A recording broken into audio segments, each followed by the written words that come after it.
오늘의 말씀은 사무엘상 14장 1절부터 23절 말씀입니다. 할렐루야, 성교회 성도 여러분, 오늘 하루도 여러분 삶에 하나님의 은혜와 평강이 넘쳐나길 축복합니다. 오늘 우리에게 주는 하나님의 말씀은 사무엘상 14장 1절에서 23절까지의 말씀입니다. 3,000명이나 되던 이스라엘 사람들은 블레셋 사람들의 엄청난 수와 위력에 눌려 다 흩어지고 말았죠. 남은 사람은 겨우 600명 뿐이었습니다. 이대로 간다면 이스라엘이 풍전등화 같은 운명이 될 것은 뻔한 일이었습니다. 이런 상황 가운데 본문은 누구에게로 초점을 맞추고 있습니까? 사울의 아들 요나단입니다. 요나단은 하나님을 바라보았습니다. 요나단은 하나님께서 당신과 언약을 맺은 백성을 위해 일하시는 분이심을 알았습니다. 1절 하루는 사울의 아들 요나단이 자기의 무기를 든 소년에게 이르되 우리가 건너편 블레셋 사람들의 부대로 건너가자 하고 그의 아버지에게는 아뢰지 아니하였더라. 공식적인 전투가 벌어지기 전에 요나단은 자신의 무기를 든 소년에게 블레셋 부대로 가자고 제안합니다.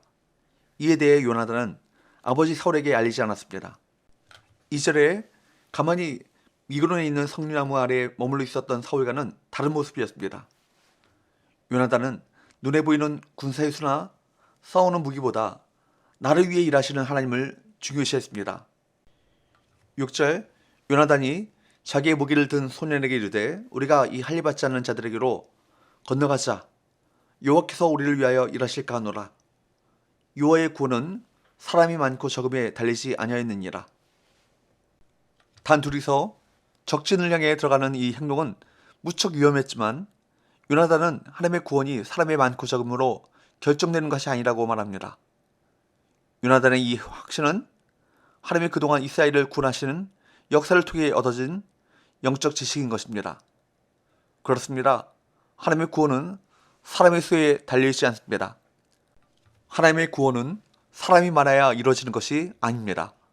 이스라엘 군대가 600명이 아니라 60명에 불과하더라도 하나님께서 역사하시면 이스라엘은 이 위기 상황에서 구원받을 수 있습니다.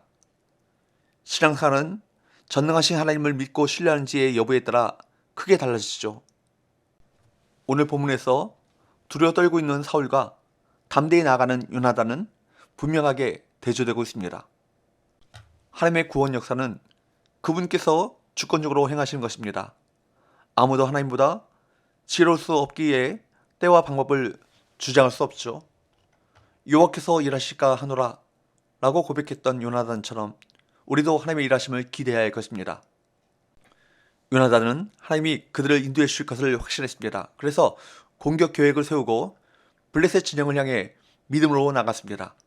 8절 9절 요나단이 이르되 보라 우리가 그 사람들에게로 건너가서 그들에게 보이리니 그들이 만일 우리에게 이르기를 우리가 너에게로 가기를 기다리라 하면 우리는 우리가 있는 곳에 가만히 있어서 그들에게로 올라가지 말 것이요 그들이 만일 말하기를 우리에게로 올라오라 하면 우리가 올라갈 것은 여호와께서 그들을 우리 손에 넘기셨으니 이것이 우리에게 표징이 되리라 하고 여기 보면 요나단은 자신의 확신을 따라 성급하게 결정하지 않고 하나님의 뜻을 알기 위해 표징을 구합니다.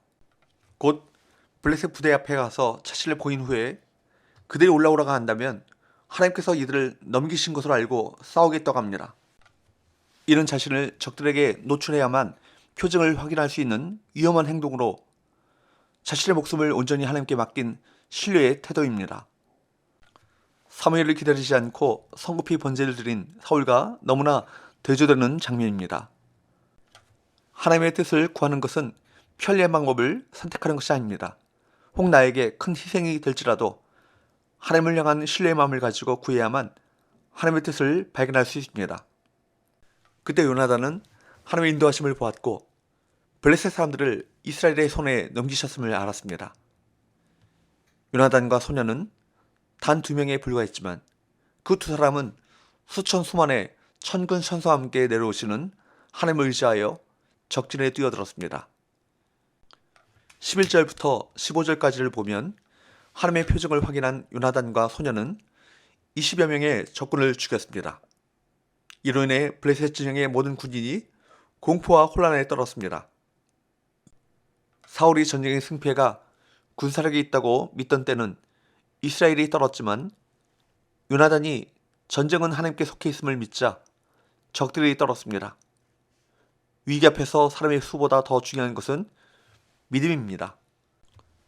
우리도 하나님 나라를 위한 영적 전쟁에서 요나단과 소년처럼 전쟁이 하나님께 속해 있음을 인정하며 믿음으로 헌신한다면 반드시 승리를 경험할 것입니다. 반면에 16절부터 19절까지의 말씀을 보면 사울은 요나단과 그 무기든 자가 블레셋 진영을 무너뜨리고 있다는 보고를 받고서도 대응하지 못하고 하나님의 궤를 가져오라며 하나님의 뜻을 알아보는 의식을 진행합니다. 이처럼 껍데기 종교의 메인 자는 하나님의 역사를 목격하면서도 그 앞에 순종하지 못하고 종교 행위에 빠져듭니다. 20절 보면 블레셋 진영은 스스로 무너져 서로 싸웠으며 21절 22절 말씀에 보면 블레셋에 징집당했던 히브리 사람들이 반역을 일으키고 블레셋의 침공에 두려워 숨었던 이들이 용기를 얻어 뛰어나왔습니다. 이처럼 요나단이라고 하는 믿음의 사람 한 명이 담대히 나서자 두려워 떨며 아무것도 못하던 사울을 비롯한 모든 이스라엘 백성이 덩달아 혜택을 입어 큰 승리를 경험할 수 있었던 것입니다. 여러분, 사무엘서는 일관되게 우리의 믿음, 우리의 신앙은 종교가 아니며 일상 가운데 역동적인 실천으로 나타나야 함을 가르치고 있습니다. 믿음의 한 사람을 통해 역사는 일어납니다. 숫자가 하는 것이 아니죠. 믿음으로 하는 작은 헌신, 믿음의 작은 순종 하나가 기적을 일으킵니다. 구원은 하나님께 있습니다. 하나님의 뜻을 분별하며 순종하며 살아시길 축복합니다. 여러분 삶 가운데 하나님께서 우선순위에 계시길 원합니다. 진정 하나님께서 우리와 함께 하심을 믿는다면 어떤 상황에 놓인다 할지라도 요나단과 같은 담대함과 순종하고 실천하는 신앙을 가질 수 있을 것입니다. 요나단이 한 말처럼 하나님의 구원은 그 수의 많고 적음에 달리지 않았음을 믿어야겠습니다. 하나님은 믿음의 사람과 함께 하시고 반드시 큰 구원을 이루십니다. 기도합시다. 하나님 아버지, 모든 상황보다 크신 하나님에 대한 분명하고 확실한 믿음을 갖게 하셔서 믿음으로 하나님께서 일하심을 기대하며 순종의 발걸음을 떼게 하여 주옵소서. 예수님의 거룩하신 이름으로 기도합나이다. 아멘.